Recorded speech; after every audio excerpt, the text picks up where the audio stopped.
د خبریال ویبپاڼې درنو لیدونکو، لوستونکو او اورېدونکو جوړ په خیر. بیا هم امین عزیزي یم او ښه خبر دا دی چې افغان ولسمشر محمد اشرف غني په دنګه غاړه د پښتون ژغورنې غورځنګ له مشر منظور پښتين سره د شوي ناروا ظلم ملاتړ ته راووت.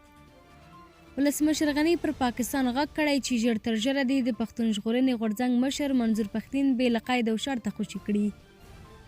ولسمشر غني زیاتوي د پښتون ژغورنې غورځنګ په څیر د عدالت غوښتونکو خوځښتونو پر ضد دولتي تشدد د سیمې د بې ثباتۍ لامل ګرځي او موږ یې په کلکه غندو. ولسمشر وایي په داسې حال کې چې زموږ سیمه د افراطیت او ترهګرۍ له دوامداره ګواښ سره مخ ده، حکومتونه باید د بشري حقونو له فعالانو او سولهخوښو مدني حرکتونو څخه ملاتړ وکړي.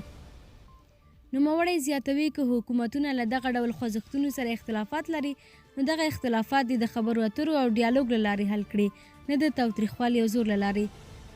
منظور پښتين تېره شپه ناوخته د پېښور په تاکال سیمه کې د پاکستاني ظالم ریاست په غوښتنه د پولیسو له لوري نیول شوی چې دا مهال تر پوښتنو لاندې دی.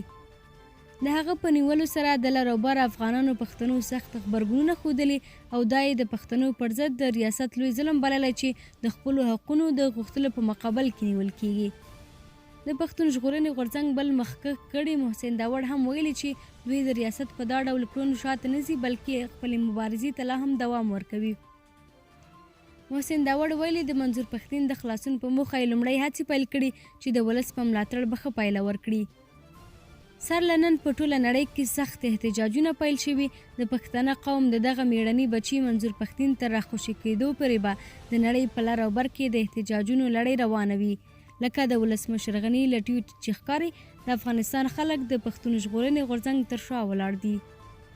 د ورځې پاتې مهم او وروستي خبرونه د خبریال پر بېلابېلو پتو موندلی شئ.